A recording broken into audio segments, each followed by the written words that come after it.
My name is Frank Delacroix, and I spent 34 years in commercial banking in Savannah, Georgia, most of it on the lending side, structuring credit lines for small businesses that other bankers considered too risky to touch. I want to tell you how my son-in-law tried to use my own daughter's name to hide a fraud he was running on a bank I used to work for, and how a phone call from an old colleague on a Tuesday afternoon. I'm 68 now, retired since 2019, though retired, in my case mostly means I stopped going to an office every day and started spending more time on the small handful of commercial properties I own outright around Chatham County, the kind of modest, unglamorous buildings I bought slowly over 3 decades with money I never spent on anything flashier than a decent truck. My wife Marion passed 6 years ago from a stroke that gave us no warning at all, and since then it's been me and my daughter Camille, 33, sharp and capable in every way that used to make me quietly certain she'd never let anyone take advantage of her. I was wrong about that certainty, though not, as it turned out, because of anything lacking in her. It was because the man she married had spent years. I spent my career on the lending side of a mid-sized regional bank, mostly working with small business owners, contractors, restaurant operators, the occasional car dealer, structuring lines of credit for people the bigger banks considered too small or too unpredictable to bother with. I learned, over those 34 years, that the businesses most likely to fail weren't the ones run by reckless people. They were the ones run by people who were perfectly competent right up until the moment they convinced themselves a temporary shortcut wouldn't count as dishonesty if they fully intended to pay it back eventually. I'd seen that particular pattern dozens of times across my career, sitting on the about 2 years ago, that someday dealership stopped being a someday.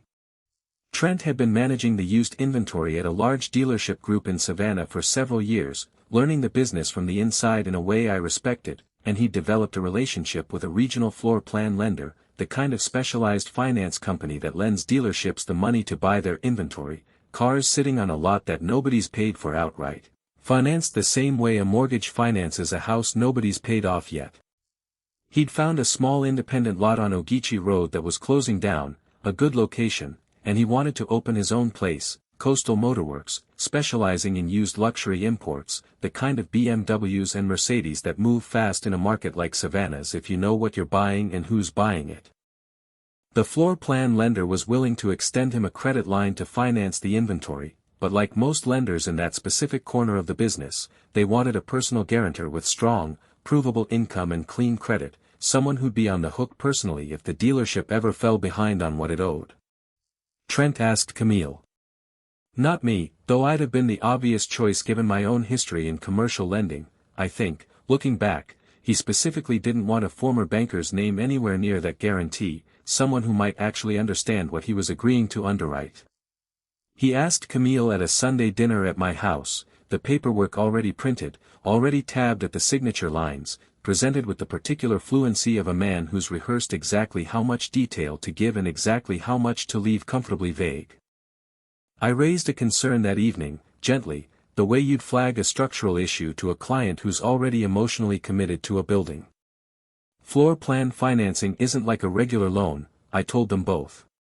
It comes with strict rules about what's called trust, meaning every single car on that lot is technically the lender's collateral until it's sold and the specific loan against that specific vehicle is paid off, dollar for dollar, the moment the sale closes. If a dealer ever sells a car and doesn't immediately pay down what's owed against it, spends that money on something else first, even temporarily, even with every intention of catching up later, that's called selling out of trust, and depending on the state and the lender's own policies, it can be treated as a serious, sometimes criminal, breach of the financing agreement. Camille, I said, if you're personally guaranteeing this line, you need to understand you're not just backing a business. You're backing Trent's discipline, every single day, with every single car that crosses that lot. Trent had an answer ready, smooth and specific in exactly the way a man sounds when he's given the same reassurance to more than one skeptical relative already. He walked us through the reconciliation software the lender required, the daily reporting, the audits they'd conduct without notice to verify every car on the lot's physical inventory actually matched what the loan record said should be sitting there. Camille signed 3 weeks later. For the first year, Coastal Motorworks did well enough that I genuinely relaxed about the whole arrangement, the way I imagine most fathers do when their early worry doesn't materialize into anything visible. Trent moved decent volume, the lot looked sharp every time I drove past it, and Camille, when she talked about the business at all, talked about it the way any spouse talks about a partner's growing success, proud, a little relieved, settling into the belief that her one moment of financial risk had paid off exactly as promised. If you have been listening for a while, drop your thoughts in the comments. Hit the like button while you're at it, and be sure you're subscribed. The call that changed everything came on a Tuesday in late winter, from a man named Roy Kessling, who I'd worked alongside for almost 20 years back at the bank before he moved over to the floor plan finance side of the industry, eventually becoming a regional risk officer for one of the larger lenders in the Southeast. Roy and I still had lunch 3 or 4 times a year, mostly out of habit and genuine friendship rather than any professional reason, and on this particular Tuesday he called instead of waiting for our next lunch, which told me before he'd said more than a few words that something was sitting heavy on him. "Frank," he said, "I need to ask you something, and I need you to understand I'm asking as a friend, not as anything official. Does the name Coastal Motorworks mean anything to you?" I told him the truth, that my daughter was the personal guarantor on that dealership's floor plan line, and I heard him exhale slowly on the other end of the line, the particular sound of a careful man deciding how much he's allowed to say. He couldn't give me account-level detail, he explained, that would have violated every confidentiality rule his employer held him to, and Roy has never in his life been the kind of man to bend a rule even for an old friend. But he could tell me, generally, as one former banker to another, that his company's internal audit team had flagged Coastal Motorworks for a physical inventory reconciliation the following week, the kind of unscheduled, no-notice audit that specifically gets triggered when a dealership's reported sales volume and its reported outstanding trust balance stop lining up the way they should. He wasn't calling to warn me away from anything, he said carefully.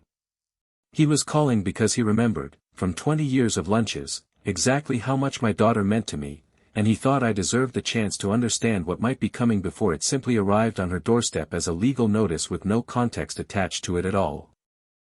Roy told me one more thing before we hung up that afternoon, almost as an aside, though it stuck with me more than anything else he'd said. He mentioned that in his 15 years reviewing these kinds of audits, the dealerships that failed them almost never failed because the owner had set out from day one to defraud anybody. They failed because somewhere in year 1 or 2, a cash crunch hit that felt temporary, and the owner made one exception to the rule, telling himself it was a one-time thing, and then the exception quietly became the operating method, because nobody ever actually gets caught the first few times, and getting away with something repeatedly has a way of turning a shortcut into a habit a person stops even recognizing as dishonest. I didn't know yet whether that description applied to Trent. I intended to find out before I said a single word to my daughter about any of it. I thanked him, genuinely, and I told him I understood the position he was in and wouldn't ask him for anything more than he'd already given me.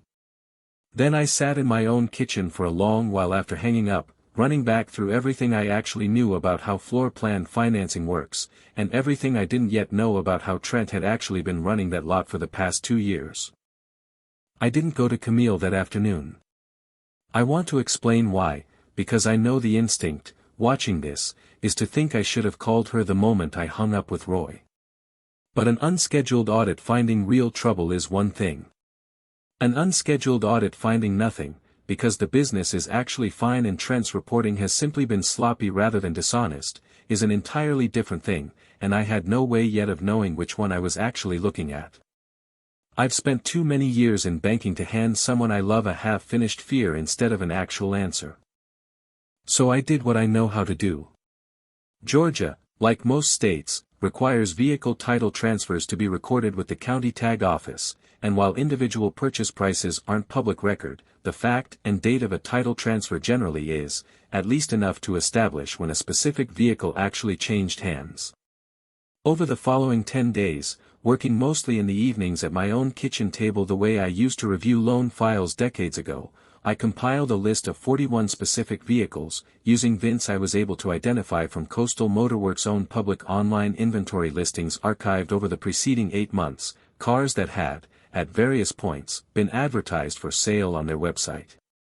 I then cross-referenced each VIN against county title transfer records, which, for a private citizen willing to pay the modest per-record search fee, are a matter of public information in Georgia, exactly the kind of unglamorous, patient documentation work that used to define my entire career. 19 of those 41 vehicles had recorded title transfers to new owners weeks, in a few cases months, before Trent's most recent reporting period to the floor plan lender still listed them as active inventory, still technically pledged as collateral against loans that, by every indication I could gather, had never actually been paid down the way the sale of that specific collateral should have immediately required. I want to describe what those 10 evenings at my kitchen table actually looked like, because I think people underestimate how unglamorous this kind of work really is. There was no dramatic breakthrough moment, no single document that made everything click into place at once. It was one VIN at a time, cross-referenced against a search portal that charged $4.50 per record, results that came back sometimes within minutes and sometimes not for a full day. I kept a simple spreadsheet, the same format I'd used for decades reviewing loan files at the bank, 1 row per vehicle, columns for the listing date, the last date it appeared as available inventory on Coastal Motorworks website, and the county recorded title transfer date once I found it. By the 4th evening, a pattern had already started to emerge that I didn't want to believe yet, cars disappearing from the website's active listings on one date and title transferring to a new owner within days, while the trust balanced the lender's own public compliance filings referenced in aggregate, a total figure, not itemized by vehicle, but enough for a former banker to do rough math against, kept climbing instead of shrinking the way healthy inventory turnover should have made it. Shrink. I sat with that finding for 2 full days before I did anything else with it, the same particular stillness I've learned settles over a person right before they decide how to act on something serious rather than simply reacting to the sting of discovering it. What I was looking at, if my reconstruction was accurate, wasn't sloppy paperwork. It was a pattern, sustained over months, of selling cars and using the proceeds for something other than immediately paying down the specific debt those exact cars secured, precisely the practice I'd warned Camille and Trent about at my own dinner table 2 years earlier, described in careful, specific language at the time, and apparently ignored just as carefully since. What I didn't yet know was where that money had actually gone, and I wanted that answer before I said a single word to my daughter, because a story that ends at "he sold cars out of trust" is incomplete in a way that matters enormously to what happens next. The answer came from an unexpected place, a woman named Patrice Odom, who'd worked the front desk at Coastal Motorworks for the better part of a year before quitting abruptly 3 months earlier, and who I found, after some careful asking around through a mutual acquaintance in the local car business, working at a dealership across town. I called her directly, introduced myself honestly as Camille's father, and asked, plainly, whether she'd be willing to talk with me about why she'd left Coastal Motorworks the way she had. I expected reluctance. I got, instead, something closer to relief, the particular relief of someone who's been carrying an uncomfortable secret and has been waiting for someone with a legitimate reason to actually ask. Patrice told me that for the better part of a year, a meaningful portion of the dealership's sales proceeds had been quietly diverted toward a separate venture Trent was running on the side, a boat and personal watercraft resale operation he ran out of a rented storage facility near the marina, buying used boats cheap at auction and flipping them for a profit margin that, according to Patrice, who'd occasionally handled his personal calls when he was out showing a boat to a buyer, was never quite as reliable as he seemed to believe it would eventually become. He'd started the venture, she said, believing it would be a quick, low-risk way to build up cash reserves faster than the dealership alone could generate, and when the boat business turned out to be considerably less predictable than he'd projected, he'd started covering its shortfalls with money that was supposed to be flowing straight back to the floor plan lender the moment a car sold. It was never meant to become permanent, she believed. It had simply never stopped being necessary, month after month, until the gap between what the lender's records showed and what was actually true on the ground had grown wide enough that even a routine audit was likely to catch it. She told me one more detail that afternoon that I hadn't asked for and hadn't expected, though it explained a great deal once I heard it. She said she'd actually tried to raise a version of her concern with Trent directly, months before she quit, mentioning once, carefully, that the reconciliation numbers she was asked to enter into the lender's reporting portal didn't seem to match what she could see sitting on the actual lot some weeks. He'd told her, pleasantly but firmly, that the timing differences were normal, a lag in how the system processed things, and that she shouldn't worry herself over back-office reconciliation that wasn't really her responsibility to track. She'd believed him for a while, she admitted, the same way I imagine most of us believe a confident explanation from someone who clearly seems to know more about a system than we do, right up until the discomfort of not fully believing it anymore outweighed the discomfort of leaving a stable job over a feeling she couldn't yet fully prove. I brought everything I now had, my own title transfer reconstruction and what Patrice had told me, to my attorney, a careful man named Warren Prater who'd handled my property transactions for close to 15 years. I asked him a single, direct question. If the floor plan lender's audit confirms what I believe it's going to confirm, what actually happens to Camille as guarantor? Warren walked me through it plainly. Selling out of trust is a serious breach of the financing agreement, and depending on the total dollar figure involved, some lenders pursue it as a civil matter, demanding immediate repayment of the full outstanding balance, while others, particularly when the pattern is sustained and clearly intentional rather than a single lapse, refer it to law enforcement as a form of financial fraud. Either way, Camille's personal guarantee meant she would very likely become fully liable for whatever remained outstanding the moment the lender's audit confirmed a shortfall, regardless of the fact that she'd had no knowledge of, and no involvement in, how that shortfall had actually come about. I want to be honest with you about the anger I felt sitting in Warren's office that afternoon, because I don't think this story means much if I pretend I processed all of this with total calm. But anger, in my experience, makes terrible decisions feel urgent and good decisions feel slow, and I'd learned that lesson the expensive way more than once earlier in my career. What I actually needed, before that audit happened the following week, wasn't a confrontation. It was leverage substantial enough to change the shape of what was about to happen to my daughter. I called Roy back, not to ask him for anything improper, but to ask a legitimate question any concerned guarantor's family member is entitled to explore. Was there any circumstance, I asked him, under which an outstanding trust shortfall could be cured before an audit formally closed out, rather than, I had, by that point, more than enough personal liquidity sitting in conservative investments to cover the shortfall myself, a decision I made within about an hour of understanding it was actually possible, because I was never going to let my daughter's name carry the full legal weight of what her husband had done, not while I had any legitimate way to prevent it. But I wasn't going to simply hand Trent the money quietly and let him continue believing he'd gotten away with something that had merely been cleaned up behind his back. I wanted him, and Camille, to fully understand exactly what had happened, in the same room, at the same time, before a single dollar of my own money moved anywhere. I invited them both to my house for dinner on a Thursday evening, telling them only that I wanted to talk about something important regarding the business, phrased vaguely enough that Trent, I later learned, assumed I was simply going to offer some fatherly advice about scaling operations. Warren joined us, along with Patrice, who I'd asked, and who'd agreed, somewhat nervously, to be present in case her first-hand account was needed to settle any dispute about what had actually happened. I remember Trent arriving in good spirits that evening, mentioning something about a new BMW he'd just moved that week, entirely unaware that the very transaction he was casually bragging about was one of the 19 entries on the spreadsheet sitting folded in my jacket pocket. I laid the documentation out on my own dining table the way I used to lay out a loan file for a client reviewing terms, plainly, without raising my voice, letting the actual paper trail carry the weight instead of my own anger. 19 vehicles. Title transfer dates.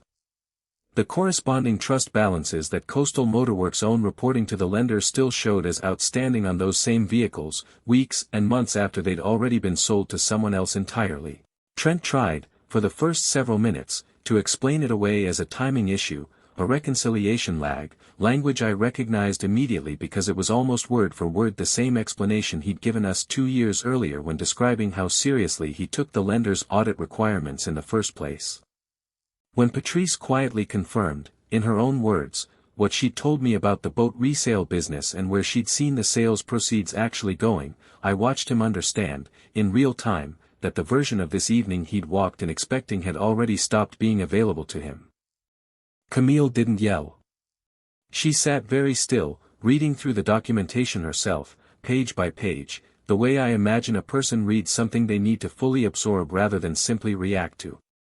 You used my name, she finally said, quietly, to guarantee money for cars, and then you used the money from those exact cars to fund something I've never once heard you mention in 4 years of marriage. That's not a timing issue, Trent. That's a decision, made over and over, for months, that I was never part of, even though my signature is the one that actually made it possible.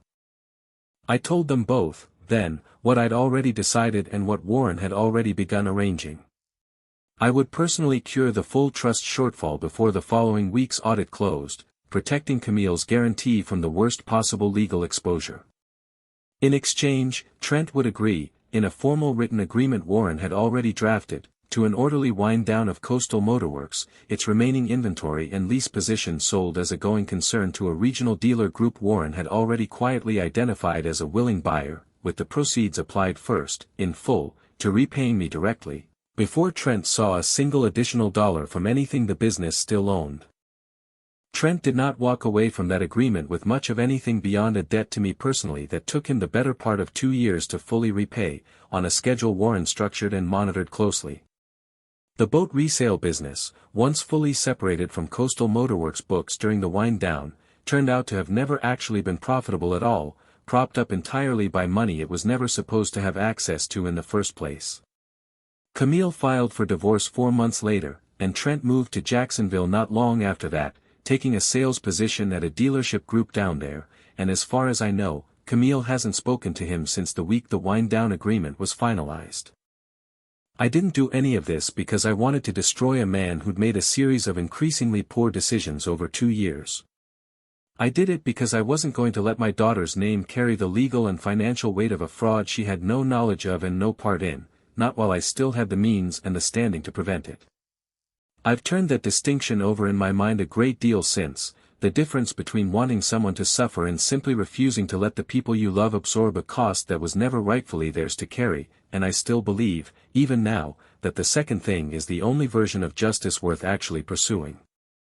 Camille asked me once, a couple of months after everything had finally settled, why I hadn't simply called her the same afternoon Roy first called me, why I'd spent almost 2 weeks quietly gathering title records and talking to a woman she'd never met before I said a single word to her about any of it.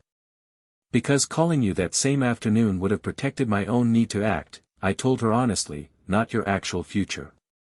I needed to understand the whole shape of it first, or I might have handed you fear instead of an actual answer, and you deserved the answer. She's more careful now, the particular kind of careful that comes from watching a shared financial life come apart at your own father's dining table and get put back together there too. She still works in healthcare marketing, still building her career steadily the way she always has, and she still comes by most Sundays, except now she asks me, unprompted, to walk her through any document before she signs it, not because she's lost confidence in her own judgment, but because she's decided, deliberately, that she wants to understand exactly what she's agreeing to before anyone else's plans depend on her name again. She told me something a few weeks after the divorce was finalized that I've thought about often since. She said the hardest part hadn't actually been learning about the boat business, or even the title records, or any of the specific financial details Warren and I had laid out on that dining table. The hardest part had been realizing how many small moments over 4 years should have told her something, moments she'd talked herself out of questioning at the time because Trent always had an answer ready before she'd even finished forming the question. A missed detail about where he'd been on a Saturday afternoon. A new watch he explained away as a trade-in from a customer. A tension that flared whenever she asked, casually, how the numbers were looking that quarter. None of it, on its own, had ever seemed like enough to justify pushing harder. Together, she said, it had been the entire pattern, and she simply hadn't had the framework yet to see it as one. I told her that framework is exactly what 34 years in banking had given me, and that it wasn't some innate gift, just the accumulated residue of reading thousands of files and learning, slowly, what dishonesty actually looks like in the small print before it ever shows up in the headline number. She's been building that same framework for herself ever since, one careful question at a time, and I've never once had to remind her to ask it.